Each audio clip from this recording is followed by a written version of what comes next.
Hello दोस्तों, आप सबका स्वागत है हमारे स्टोरी अड्डा में। आज हम बेजुबान इश्क का 38वां भाग लेकर आ गए हैं और इस स्टोरी में हम सब ने अभी तक देखा है कि अंजलि का उसके ससुराल में फर्स्ट दिन होता है। तभी वो रसोई में जाके कुछ मीठा बनाती है। अब आगे पूजा के बाद सारा परिवार घर के अंदर आ रहा था। आते ही सबकी नज़र हॉल में काउच पर बैठे लोगों पर गई। पायल आंसू बहाते हुए एक अधेड़ उम्र की आदमी के साथ बैठी थी। उनका साथ एक लड़का काउच पर बैठा हुआ था जिसकी उम्र लगभग 25 साल के आसपास की थी। पायल को अपने सामने देखकर अंजलि थोड़ा अनकंफर्टेबल फील करने लगी थी क्योंकि पायल के साथ हमेशा सही उसकी बुरी यादें जुड़ी हुई थी। ये मेरे पापा के कजन हैं, मेरे चाचा और पायल के डैड मानिक सूर्यवंशी। साथ में वो लड़का उसका भाई है कबीर। शूद्र ने अंजलि के कान में फुसफुसाते हुए कहा। अंजलि कंफ्यूज नज़रों से उन तीनों को ही देख रही थी, जिसे शूद्र ये तो समझा गया था कि अंजलि के दिल में एक ही सवाल था कि वो लोग कौन थे। शूद्र की बात सुनकर अंजलि के चेहरे के एक्सप्रेशंस नॉर्मल हुए थे। कुछ देर बाद सभी लोग काउच पर बैठे हुए थे। निर्मला दादी चाय बनाकर ले आई और उन्होंने टेबल पर कुछ स्नैक्स के साथ चाय रख दी। सभी के चेहरे सीरियस थे। आप यहाँ क्यों आए हो? मैंने सुना कल दादी ने आपके घर से बाहर निकलवा दिया था। आपने मेरी मॉम के साथ इतना बुरा किया था, फिर भी आप यहाँ पर दोबारा से आई गई। आयुष ने गुस्से से पायल की तरफ देखते हुए कहा। आयुष की बात सुनकर वहाँ सभी लोग हैरान थे। शूद्र को तो अपने बेटे की बात सुनकर हंसी ही आ गई थी। वही पायल और उसके डैड बेहद शर्मिंदा हो गए थे। माँ जी, प्लीज़ मेरी बेटी को माफ़ कर दीजिए। मैं कल इसे बहुत समझाया था और ये यहाँ पर आज अंजलि से माफ़ी ही मांगने आई है। मानिक ने दादी माँ की तरफ देखते हुए एक शर्मिंदा चेहरे के साथ कहा। शूद्र बेटा, तुम आयुष को अंदर लेकर जाओ, वो बच्चा है, तुम समझ रहे हो ना? दादी ने शूद्र की तरफ देखते हुए कहा। इसके बाद शूद्र ने हाँ में सर हिला दिया और आयुष को लेकर उसके कमरे की तरफ चला गया। मानिक ने फिर पायल को आंखें दिखाते हुए उसी इशारों में अंजलि से माफ़ी मांगने के लिए कहा। पायल के पास अब दूसरा भी चारा नहीं था। हालांकि वो अंजलि से माफ़ी नहीं मांगना चाहती थी, उसके दिल में कोई बदलाव नहीं था, लेकिन वो आज यहाँ पर सिर्फ नाटक करने आई थी ताकि दादी माँ उसे इस घर से बाहर ना निकालें। इसकी एक वजह थी कि मानिक को शूद्र की कंपनी के साथ अपने रिश्ते खराब नहीं करने थे। मानिक शूद्र के दादाजी के छोटे भाई का बेटा था और इसी वजह से उनकी समझ में इज्जत थी। हालांकि उनकी पहुंच शूद्र की फैमिली जितनी नहीं थी, इसलिए वो शूद्र के साथ बिगड़ना नहीं चाहते थे। प्लीज़ अंजलि, मुझे माफ़ कर दो। मैंने आज तक जो भी तुम्हारे साथ किया उसके लिए मैं शर्मिंदा हूँ और आज तुमसे माफ़ी मांगने आई हूँ। वादा करती हूँ दोबारा ऐसा कुछ नहीं करूँगी। पायल ने अंजलि की तरफ देखते हुए मगरमच्छ के आंसू बहाकर कहा। हालांकि अंजलि पायल के असली रंगों से अच्छे से वाकिफ थी, लेकिन वो यहाँ कोई तमाशा नहीं करना चाहती थी। अंजलि ने बस हल्का सा हाँ में सर हिला दिया। इसके बाद पायल ने एक नकली आंसू के साथ ट्रे में से कप उठाकर अंजलि की तरफ बढ़ा दिया। अंजलि ने एक बार दादी की तरफ देखा, जिन्होंने पलकें झपकाते हुए हाँ में इशारा किया। दादी के इशारे मिलने के बाद अंजलि ने फिर पायल के हाथ से चाय का वो कप ले लिया। काश मैं इसी चाय में जहर मिलाकर पिला देती। आज तो मुझे मजबूरी से तुम्हारे सामने माफ़ी मांगनी पड़ी है, लेकिन एक दिन मैं तुम्हें सबक ज़रूर सिखाऊंगी। मैं अपनी इस बेइज्जती का बदला तुमसे ज़रूर लूँगी अंजलि। पायल ने अपने चेहरे पर नकली हंसी बरकरार रखते हुए अपने मन ही मन में सोचते हुए कहा। अंजलि को चाय देकर पायल फिर से अपनी जगह पर बैठ गई। तभी उसका ध्यान अपने भाई की तरफ गया, जो एकटक सिर्फ अंजलि को ही देख रहा था। उसे देखकर तो पायल का दिमाग और ज़्यादा खराब होने लगा था। हद हो गई है। मुझे समझ नहीं आता कि अंजलि में ऐसी क्या शक्ति है जिससे वो लड़कों को अपनी तरफ आकर्षित करती है। मेरा भाई भी इसकी खूबसूरती के बहकावे में आ गया। पायल ने अपनी मुट्ठी कसते हुए मन ही मन सोचा, आप सिर्फ दादी और मानिक की बात कर रहे थे और बाकी सब चुपचाप बैठे उन दोनों की बात सुन रहे थे। अंजलि को वहाँ बैठना अब थोड़ा अनकंफर्टेबल फील हो रहा था, क्योंकि अंजलि ने भी 2 बार कबीर को नोटिस कर लिया था, लेकिन उसे लगा शायद उसे ही वहम हुआ होगा। अंजलि बार बार खुद को समझाने की कोशिश कर रही थी कि कबीर उसे नहीं देख रहा, लेकिन कबीर की निगाहों के इंटेंसिटी उसे वक्त के साथ बहुत ज़्यादा अनकंफर्टेबल फील कराए जा रही थी।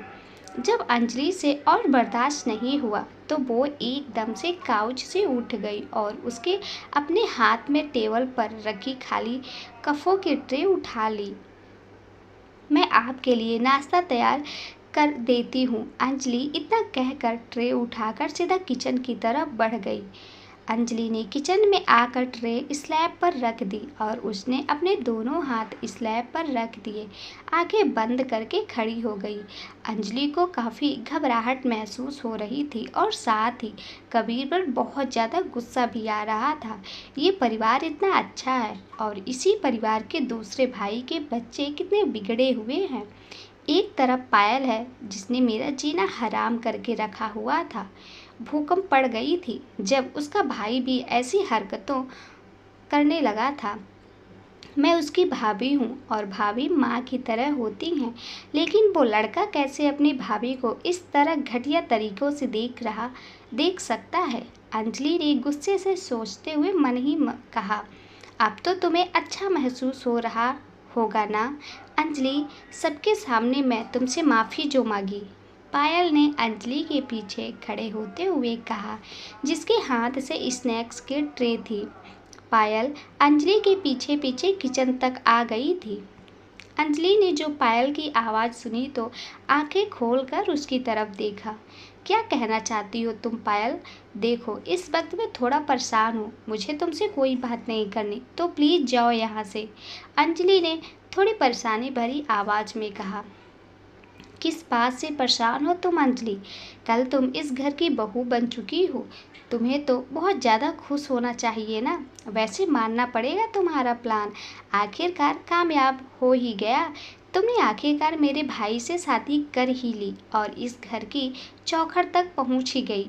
पायल ने अपनी आवाज़ में नफरत लिए हुए अंजलि से कहा। देखो पायल, तुम्हारा परिवार तुमसे कितना प्यार करता है, लेकिन तुम मेरे पीछे पड़ी हुई हो। मुझे कभी तुमसे कोई प्रॉब्लम नहीं थी और आज भी नहीं है। तुम प्लीज़ अपने रास्ते जाओ और मुझे अपनी ज़िंदगी में खुश रहने दो। मुझे तुमसे कोई मतलब ही नहीं है और मुझे समझ नहीं आता कि आखिर तुम्हें मुझसे प्रॉब्लम क्या है। अंजलि ने थोड़ा इरिटेट हुआ सा एक्सप्रेशन देते हुए पायल से पूछा। इससे पहले कि पायल कुछ कह पाती, दरवाजे से शूद्र की आवाज़ पूरी किचन में गूंज गई। पायल, तुम यहाँ क्या कर रही हो? शूद्र की आवाज़ सुनकर तो पायल अंदर तक कांप चुकी थी। उसने एक सहमा शक्ल लेकर शूद्र की तरफ देखा जो उसे ही घूर रहा था। कुछ नहीं भाई, वो अंजलि के साथ चाय के बर्तन किचन में वापस रखवाने में मदद कर रही थी। पायल ने थोड़ा सेमी हुई आवाज़ में शूद्र से कहा। ठीक है, लेकिन आइंदा से मेरी बीवी को उसके नाम से मत बुलाना। वो तुमसे उम्र में बड़ी है और अब तुम्हारे बड़े भाई की पत्नी तुम्हारी भाभी है, इसलिए अंजलि को भाभी कहकर बुलाया करो, समझी? शूद्र ने पायल को सुलगती हुई आंखों से देखते हुए कहा। जी जी भाई, आइंदा से याद रखूंगी। सॉरी भाभी। पायल ने शूद्र की निगाहों से डरते हुए जल्दी से कहा और किचन से बाहर भाग गई। शूद्र ने अंजलि का चेहरा देखा जो काफी मुरझाया हुआ था। जिससे वो समझ गया कि पायल यहाँ पर सिर्फ बर्तन रखने तो नहीं आई थी। जरूर उसने अंजलि से कुछ उल्टी सीधी बात की थी। शूद्र अंजलि के करीब आ गया और उसने अंजलि के चेहरे को अपने हाथों में भर लिया। क्या हुआ बीबी? पायल ने कुछ कहा क्या तुमसे? ये अचानक से चेहरा पीला क्यों पड़ गया तुम्हारा? शूद्र ने अंजलि को प्यार से देखते हुए पूछा। नहीं शूद्र जी, उसने कुछ नहीं कहा। मुझे खुद ही थोड़ा अच्छा नहीं लग रहा। पता नहीं। अंजलि ने इतना ही कहा था कि उसकी आंखें नम हो गई। अरे क्या हो गया मेरी डार्लिंग को? बस। शूद्र में अंजलि की नम आंखें देखकर उसे सीने से लगाते हुए कहा। शूद्र जानता था कि शायद पायल को देखकर अंजलि को थोड़ा बुरा महसूस हुआ होगा और साथ ही अब तो वो प्रेग्नेंट भी थी, जिस कारण से उसके मूड स्विंग तो बहुत ज़्यादा होंगे, इसलिए वो अंजलि की हालत समझ पा रहा था। शूद्र ने अंजलि को अपने सीने से लगाते हुए उसकी कमर से उसे सहलाया। ये प्रेगनेंसी का असर ही था कि अंजलि का दिल छोटा हो रहा था और उसे रोने का मन कर रहा था, इसलिए वो शूद्र के सीने से लगकर सिसक सिसक कर रोने लगी थी। सर शांत हो जाओ डार्लिंग, तुम्हें क्यों कुछ अच्छा नहीं लग रहा? एक मिनट, क्या तुम्हें मैं भी अच्छा नहीं लग रहा? शूद्र ने अंजलि के चेहरे को फिर से अपने हाथों में भरते हुए पूछा। आप ऐसा क्यों बोल रहे हो? आप खुद जानते हो कि मुझे आप कितने अच्छे लगते हो। अंजलि ने एक बच्चे की तरह लाल नाक के साथ सुसुकते हुए शूद्र से कहा। अंजलि को देखकर शूद्र के दिल में एक अलग सी फीलिंग्स महसूस हो रही थी। वो उसे इस वक्त काफ़ी ज़्यादा प्यारी लग रही थी। तुम कितनी क्यूट हो डार्लिंग, शूद्र ने अंजलि की छोटी सी लाल नाक को किस करते हुए कहा। अंजलि के चेहरे पर एक मुस्कुराहट आ गई। शूद्र ने भी अंजलि की मुस्कुराहट देखकर थोड़ा अच्छा महसूस किया। वो अंजलि के आंसू देखकर काफ़ी घबरा गया था। शूद्र ने अंजलि के माथे पर किस किया और फिर उसे गोद में उठा लिया। अंजलि शूद्र के यहाँ अचानक से उसे गोद में उठा लेने की वजह से काफ़ी हैरान थी। उसे देख रही थी। ऐसे क्या देख रही हो बीबी? हमारी शादी हो गई है तो क्या ना सीधा आधा हनीमून भी कर ले? शूद्र ने हल्के से अंजलि के होठों पर एक किस करते हुए कहा और फिर उसे लेकर किचन से बाहर निकल गया। अंजलि की काफ़ी ज़्यादा शर्म आ रही थी क्योंकि घर के सारे नौकर चाकर और हॉल में बैठे सभी लोग उन दोनों को ही देख रहे थे। शूद्र जी, मुझे नीचे उतार दो। क्या कर रहे हो? सब लोग देख रहे हैं। अंजलि ने शर्माते हुए शूद्र के सीने में अपना चेहरा छुपाते हुए कहा। देखने दो, मैं कौन सा किसी पराई लड़की को अपनी गोद में उठाकर घूम रहा हूँ।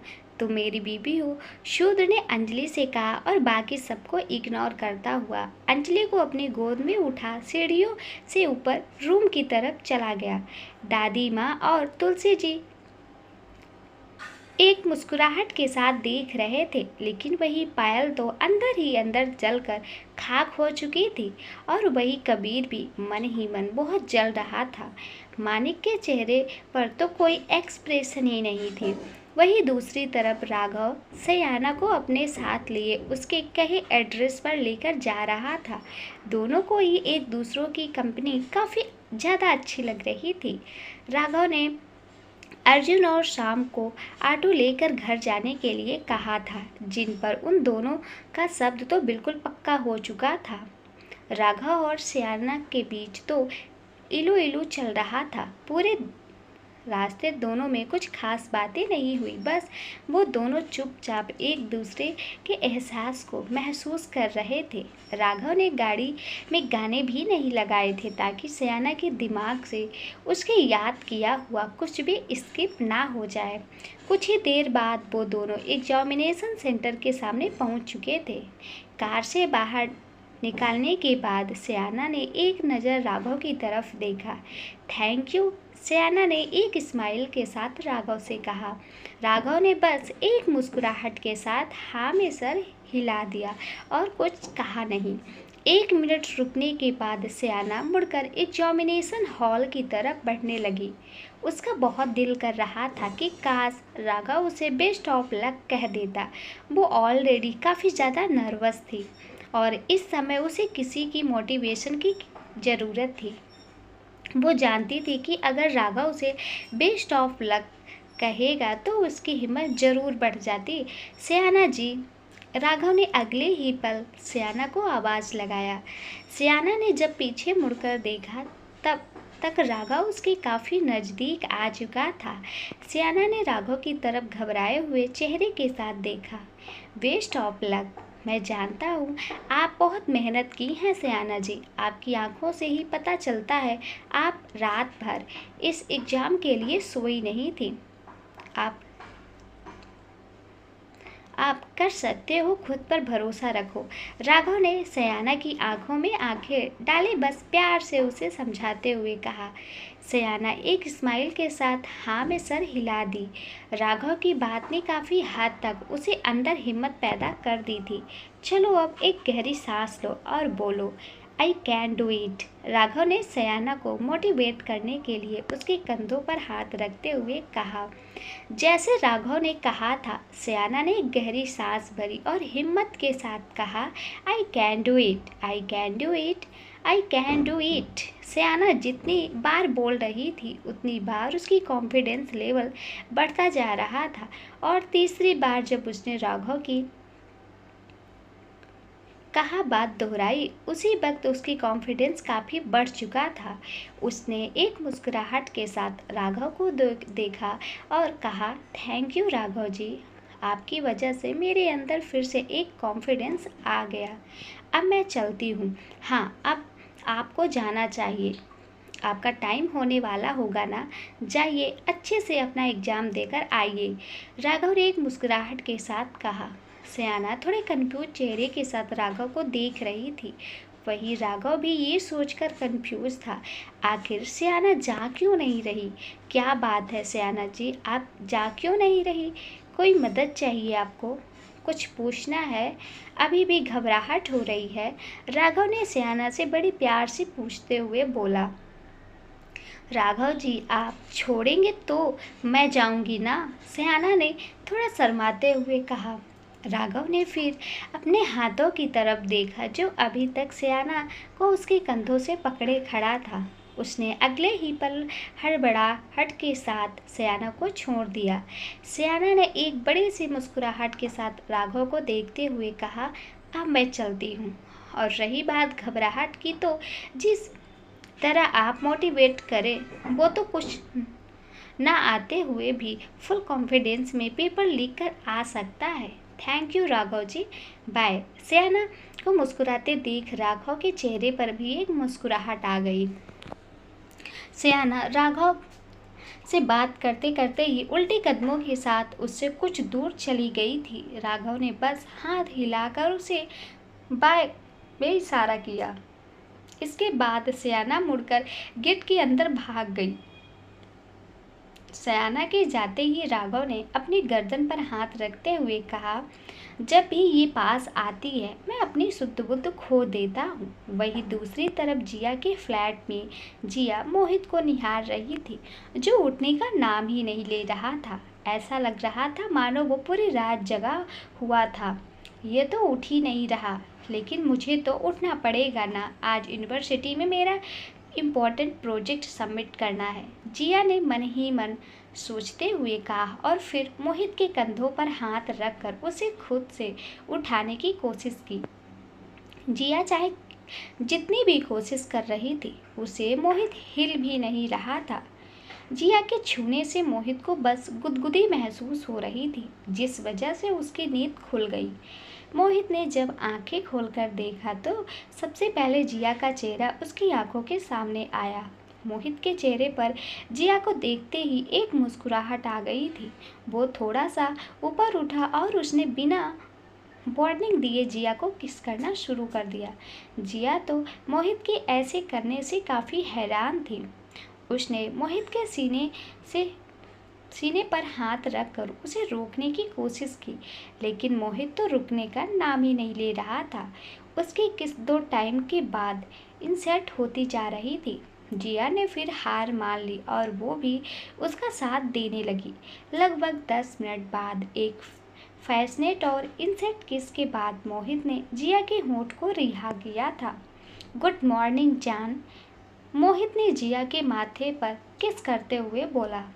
यहाँ मुझे आंखें खोलने के बाद भी आधे घंटे बाद होश आते हैं और ये आदमी है आंखें खोलते ही ऐसे किस कर रहा था। जिया ने मन ही मन मोहित को देखते हुए सोचा, क्या हुआ मेरी जान, झटका लगा? अब तुम्हें इन झटकों की आदत डाल लेनी चाहिए क्योंकि तुम्हारा होने वाला हस्बैंड काफ़ी वाइल्ड है, मोहित ने जिया के कान में फुसफुसाते हुए कहा और फिर उसके कान पर वाइट कर लिया। वही जिया तो शर्म से लाल हो गई थी क्योंकि मोहित ने उसे पिछली रात ही अपनी वाइल्डनेस का हल्का सा डेमो दे दिया था। शूद्र अंजलि को लिए अपने रूम में आ गया और उसने अपने पैर के साथ दरवाज़ा बंद कर दिया। क्या कर रहे हो शूद्र जी? सब क्या सोच रहे होंगे हमारे बारे में? अंजलि ने शूद्र की तरफ देखते हुए कहा। क्या सोचेंगे बीबी? वही सोचेंगे जो सच में अंदर हो रहा होगा। शूद्र ने अंजलि को गोद में से उतार कर बेड पर लेटाते हुए कहा। शूद्र जी, आप सच में बेशर्म हो गए हो, अंजलि ने हंसते हुए कहा। तुमने ही बना दिया, तुम में खो जाने का दिल कर रहा है बीबी, शूद्र ने एक मुस्कुराहट के साथ कहा और अंजलि के ऊपर आ गया। शूद्र के नज़दीकियों ने अंजलि का ध्यान बाकी सभी बातों से निकलकर सिर्फ शूद्र पर ला दिया था। शूद्र का पास होना अंजलि के दिल को एक अलग सा सुकून महसूस होता था। अंजलि के हाथ अपने आप शूद्र के सीने पर आ गए थे। शूद्र ने अपना एक हाथ अंजलि की कमर पर रखा था और दूसरा उसके बालों को सहला रहा था। एक बात तो है बीबी, मुझे इस दुनिया की सबसे सुंदर और क्यूट लड़की मिली है, शूद्र ने बड़े प्यार से अंजलि को देखते हुए कहा और फिर उसके चेहरे को चूमने लगा। शूद्र ने सबसे पहले अंजलि के माथे को चूमा, फिर उसकी आँखों को, उसकी गालों को, उसके नाक को। एक पल में ही शूद्र ने अंजलि का सारा चेहरा चूम लिया। अंजलि क्या जो शूद्र के सीने पर थे, उन्होंने शूद्र की शर्ट को कसकर अपनी मुट्ठी में भर लिया। शूद्र ने फिर हल्के से अंजलि के होंठों पर किस किया। शूद्र बड़े प्यार से उसे चूम रहा था। वो किस बिल्कुल स्लो और सॉफ्ट थी। शूद्र की वो किस अंजलि के पूरे शरीर में अजीब सी सनसनी पैदा कर रही थी। आज शूद्र ने पहली बार उसे इस तरह से किस किया था, जिस वजह से उसके पेट में अलग सी बटरफ्लाई फील हो रही थी। शूद्र फिर अंजलि के होठों से होता हुआ उसकी गर्दन तक आ गया। अंजलि किस से शूद्र की हर एक किस पर भारी हो रही थी। शूद्र का एक हाथ अंजलि के पेट पर घूम रहा था और दूसरा अंजलि के एक हाथ के साथ उलझा हुआ था।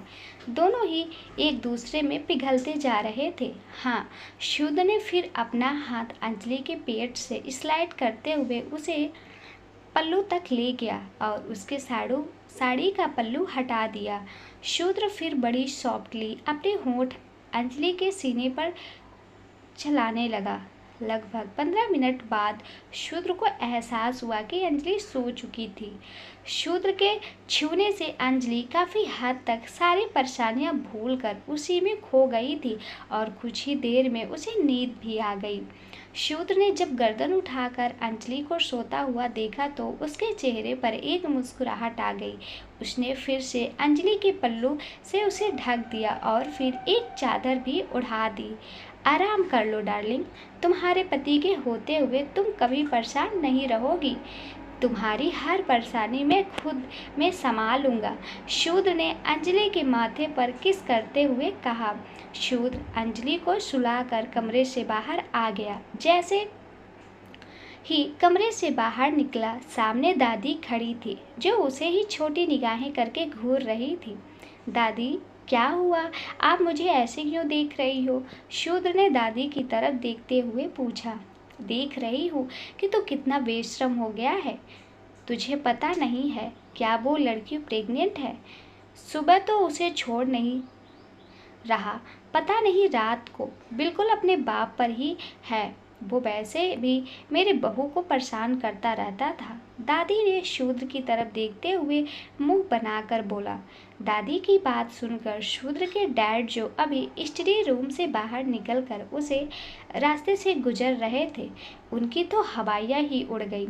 माँ, आप ही कैसी बातें कर रही हैं, वो भी मेरी बेटी के सामने? शूद्र के डैड ने हड़बड़ाते हुए कहा। शूद्र तो दादी की बात सुनकर थोड़ा सा आकवर्ड हो गया था, इसलिए वो थोड़ा सा खांस कर वहाँ से एकदम से हवा की तरफ गायब हो गया। हाँ, पता है, तेरा ही बेटा है, हरकतों से ही पता चल जाता है। दोनों बेटे अपने बाप पर गए हैं, दादी ने ताने भरी आवाज में देव से कहा और इतराते हुए वहां से जाने लगी। मैं भी किसी का बेटा हूँ माँ, देव ने दादी माँ से कहा और हवा की तरह वहां से गायब हो गए। दादी माँ ने जब देव की बात सुनी तो उनके चेहरे पर भी एक हल्की सी लाली आ गई और अगले ही पल उनका चेहरा मुरझा सा गया। क्या बात है, लगता है कोई हमें याद कर रहा है। दादी माँ को अपने पीछे से आवाज़ सुनाई दी। दादी माँ ने पीछे मुड़कर देखा तो शूद्र के दादाजी मृत्युंजय सूर्यवंशी एक मुस्कुराहट लिए वहाँ खड़े थे। आप आ गए, दादी ने थोड़ी नम आंखों से शूद्र के दादाजी की तरफ देखते हुए कहा। क्यों नहीं आता भला मेरी चांद, जो मुझे याद कर रही थी? दादाजी ने एक मुस्कुराहट के साथ कहा और आगे आकर दादी के आंसू साफ कर दिए। तभी उन दोनों के कान में किसी की खांसने की आवाज़ आई। उस आवाज़ को सुनकर दादा और दादी दोनों के चेहरे पर एक मुस्कुराहट आ गई। दादी माँ, वैसे मैं अपने डैड की तरह हूँ या नहीं पता नहीं, लेकिन अपने दादा की तरह तो ज़रूर हूँ, शूद्र ने थोड़े मजाकिया अंदाज में बोलते हुए कहा। रुक, अभी तुझे बताती हूँ, दादी ने शूद्र को घूरते हुए कहा और उसकी तरफ बढ़ गई। शूद्र दादी के कदम बढ़ते ही वहाँ से सीढ़ियों से उतरकर नीचे चला गया। देखा ये किसका कमाल है, हमारे बेटे में इतना बदलाव कैसे? अब तो मुझे भी अपनी बहू से मिलने की बहुत इच्छा हो रही है, दादाजी ने दादी माँ की तरफ देखते हुए एक मुस्कुराहट के साथ कहा। आपके पोते में ये सारे बदलाव हमारे बहू अंजलि की वजह से है। ये तो कई महीनों तक कि घर में पर नहीं रहता था, लेकिन अंजलि को परिवार देने के लिए ये हमारे साथ ही रहता है। इसका गुस्सा भी अब पहले से काफ़ी हद तक शांत हो गया है। सबसे दूर भागने की जगह अब सबके साथ बैठकर खाना खाता है।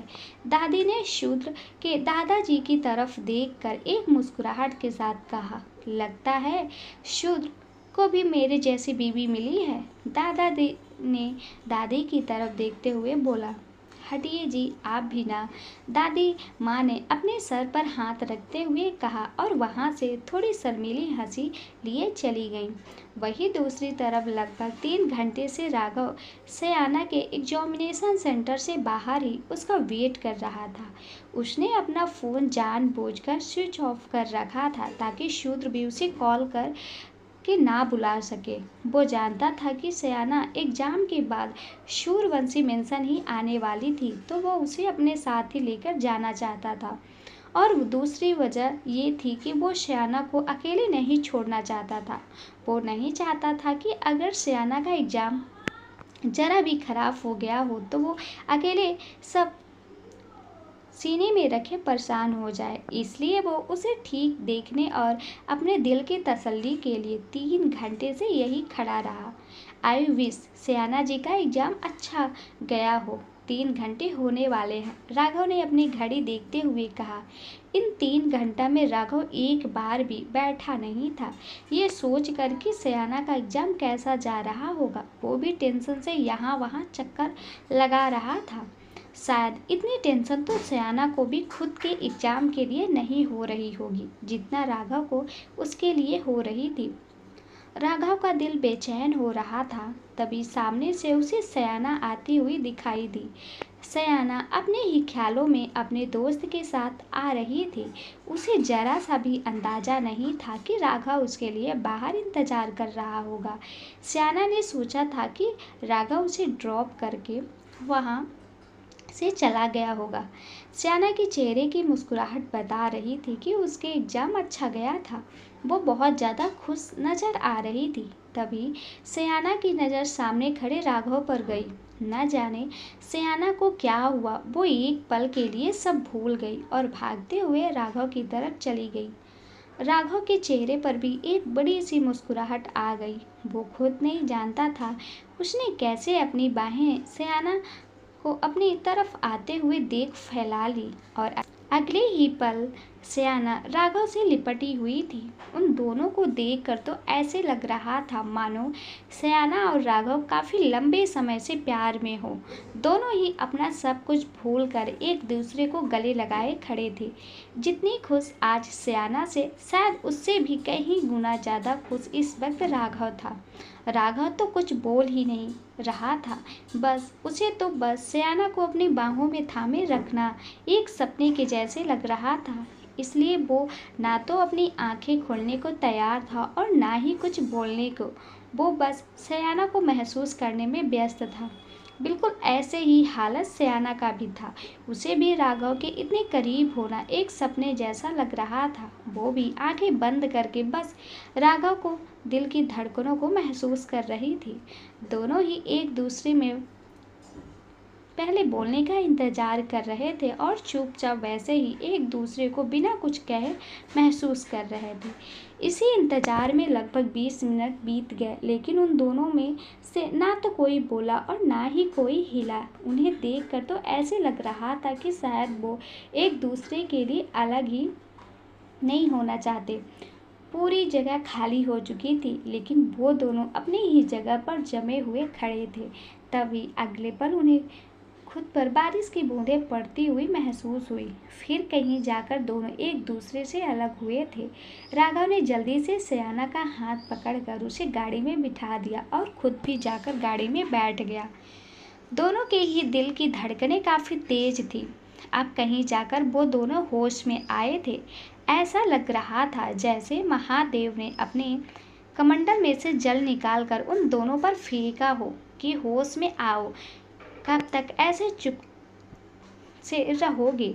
अगले ही 5 मिनट तक गाड़ी में एकदम से सन्नाटा छा गया था। दोनों में से कोई भी कुछ भी बोलने को तैयार नहीं था, लेकिन दोनों के ही दिलों में आज एक बात तो समझ आ गई थी। आग एक तरफ नहीं, दोनों तरफ लगी हुई थी। घर चलें, राघव ने बड़ी हिम्मत करके अपने मुंह से सिर्फ ये 2 लफ्ज ही निकाले। सयाना ने बिना गर्दन उठाए बस हाँ में सर हिला दिया। राघव ने फिर गाड़ी स्टार्ट की और अगले ही पल गाड़ी हवा में बातें करने लगी। वहीं दूसरी तरफ जिया ने मोहित को अपने वॉशरूम में फ्रेश होने के लिए भेज दिया था और खुद अंजलि के वॉशरूम में फ्रेश होने चली गई। वो इस वक्त आईने के सामने खड़ी थी, अपने सीने पर मोहित के दिए निशान को देख रही थी और बीती रात को याद कर रही थी। फ्लैशबैक। मोहित जिया को बचाने के बाद उसे लेकर सीधा उसके फ्लैट पर चला गया। मोहित की गाड़ी जिया के फ्लैट के सामने रुकी थी और जिया चुपचाप गाड़ी में बैठी हुई थी। पिछले 5 मिनट से उसने एक लफ्ज नहीं कहा था। वो मोहित उसे ही देख रहा था और उसके कुछ बोलने का इंतजार कर रहा था। क्या हुआ? मोहित ने जिया के गाल पर अपना हाथ रखते हुए पूछा। कुछ नहीं, बस ऐसे ही। थैंक यू, आज आप नहीं होते तो पता नहीं। जान इतना ही कहा था कि मोहित ने उसके होंठों पर अपनी अंगुली रख दी। कुछ नहीं होता तुम्हें, मैं जानता हूँ ये सारी उस ऊपर वालों की साजिश थी। उन 2 शराबियों की वजह से मुझे तुम्हारे दिल का हाल तो पता चला। भोलेनाथ पर भरोसा है, वो तुम्हें किसी को छूने तक नहीं देते। ये सारा खेल तो उन्होंने जानबूझकर तुम्हें मेरी करीब लाने के लिए रचा था। मोहित ने जिया की तरफ झुकते हुए कहा। मोहित के करीब आने से जिया ने एकदम से अपनी आंखें बंद कर ली, लेकिन अगले 2 मिनट तक उसे कुछ भी महसूस नहीं हुआ। तो उसने अपनी आंखें दोबारा खोल कर देखा। मोहित एक शरारती सी मुस्कुराहट के साथ उसे करीब से देख रहा था। अगले ही पल उसे सीट बेल्ट खुलने की आवाज़ आई। गुड नाइट जान, अपना ध्यान रखना, मोहित ने जिया के माथे पर किस करते हुए बोला। जिया ने एक मुस्कुराहट के साथ हाँ में सर हिला दिया और फिर वो गाड़ी से नीचे उतर गई। अगले ही पल मोहित की गाड़ी उसे घर के सामने छोड़कर वहां से चली गई। मोहित की गाड़ी जाते ही जिया ने अपना सर झुका लिया और आंसू बहाने लगी। जिया का दिल चाहता था कि मोहित उसके साथ रुके। आज वो बहुत ज़्यादा डरी हुई थी, लेकिन उसे समझ नहीं आ रहा था कि वो कैसे मोहित को कहे। जिया आंसू बहाते हुए बस मुड़ी ही थी कि तभी उसे किसी ने उसकी कमर से अपनी तरफ खींच लिया। मोहित, जिया ने कंफ्यूज भरे चेहरे से मोहित के चेहरे की तरफ देखते हुए पूछा। मैं तो गाड़ी पार्क करने गया था और तुम अभी से रोना शुरू हो गई जान। चाहती हो रुक जाऊं मैं, लेकिन एक बार खुद कहोगी नहीं ना। मुझे तो लगता था मेरी जान बस दूसरों को रुलाना जानती है। आज तो मैं रोता हुआ देख रहा हूँ तो अच्छा नहीं लग रहा। राघव ने जिया की तरफ देखते हुए एक मुस्कुराहट के साथ कहा। जिया राघव को अपने करीब देखकर इमोशनल हो गई और अपने उसके सीने से लग गई। प्लीज़ मोहित, प्लीज़ आज मेरे साथ रुक जाओ, मुझे बहुत डर लग रहा है, मुझे तुम्हारे साथ रहना है। जिया ने मोहित के सीने से लगे हुए ही सिसकियाँ भरते हुए कहा। तुम कहो या ना कहो, मैं कभी तुम्हें छोड़कर नहीं जाने वाला। तुम्हारे साथ कहीं भी तुम्हारे साथ परछाई की तरह रुक जाता। अब रोना बंद करो, ऑलरेडी मंजूलिका बन चुकी हो। मोहित ने मुस्कुराते हुए जिया के बालों को किस करते हुए बोला। जिया जो आंखें बंद करके मोहित के सीने से लगे हुई थी, उसने एकदम से अपनी आंखें खोल दी। उसे याद आ रहा था कि उसने अंजलि की शादी में जाने से पहले मेकअप किया था, यानी कि रोने की वजह से उसका मस्कारा और काजल बुरी तरह से बिखर चुका था। उसने अगले ही पल अपने चेहरे को अपने दोनों हाथों से ढक लिया। तुम पहले मुझे बात नहीं सकते थे। गॉड, पता नहीं मेरे चेहरा कैसा बन गया होगा। जिया ने थोड़े गुस्से के साथ अपनी अंगुलियों के बीच से मोहित को देखते हुए कहा। सच कह रहा हूँ जान, अगर इस तरह तुम उस रोड पर उन शराबियों को मिली होती ना, वो तुम्हें भूत समझकर वहाँ से भाग जाते। मैं तो तुम्हें सलाह दे रहा हूँ, रात को बाहर निकलना हो तो ऐसे निकला करो, अच्छे अच्छे तुम्हें दूर से देखकर भाग जाएंगे, मोहित ने हंसते हुए कहा। मोहित, जिया ने इरिटेट होते हुए मोहित का नाम लिया और घूमकर के अंदर भाग गई। मोहित भी हंसते हंसते उसके पीछे घर के अंदर आ गया। जिया को इस वक्त सब कुछ काफ़ी अजीब लग रहा था। वो सच में ही देखने में इस वक्त भूल भुलैया की चंद्रमुखी लग रही थी और मोहित तब से उसकी ऐसी हालत होते हुए भी उसके साथ प्यार किए जा रहा था। इस लड़की को जरा भी शर्म नहीं, एक बार भी नहीं बताया कि मेरे चेहरे की हालत हो रखी है, ऊपर से मेरा मजाक बना रहा था। जिया ने अपना मुंह धोते हुए बोला। लगभग 15 मिनट बाद जिया अपना पूरा मेकअप साफ करके अपने नाइट सूट में वॉशरूम से बाहर निकली। मोहित उसके बेड पर लेटा हुआ उसका इंतजार कर रहा था। ना यार, तुम अब पहले जितनी खूबसूरत नहीं लग रही, सच कह रहा हूँ। चंद्रमुखी अवतार तुम्हें बहुत ज़्यादा सूट कर रहा था। बातों से तो तुम चंद्रमुखी हो ही, देखने में भी चंद्रमुखी बन गई थी। भूल भुलैया कि जब नेक्स्ट फिल्म शूट होगी मैं तुम्हें ही रिकमेंड करूँगा, मोहित ने जिया को चिढ़ाते हुए कहा। मेरी बातें चंद्रमुखी जैसी हैं मोहित, अगर एक बार फिर से मुझे चंद्रमुखी बोला तो देख लेना, जिया ने मोहित की तरफ बढ़ते हुए कहा। इससे पहले जिया मोहित को कुछ कर पाती, मोहित ने उसका हाथ पकड़ के उसे अपने साथ बेड पर खींच लिया। जिया मोहित के नीचे थी। मोहित की इतनी नज़दीकियाँ से जिया का गुस्सा एकदम से गायब हो गया था और वो काफ़ी ज़्यादा नर्वस हो गई थी। दिखाओ, क्या दिखाना था तुम्हें मुझे? मेरी जंगली बिल्ली, मोहित ने धीमी सी आवाज में जिया के कानों में फुसफुसाते हुए कहा। मोहित की बात सुनकर जिया एकदम से लाल पड़ गई थी। उसके दिल की धड़कनें तो पहले से ही मोहित की नज़दीकियों से तेज थी। अब उसकी बातें सुनकर तो रुकने ही वाली नहीं थी। मोहित, हटो, क्या कर रहे हो?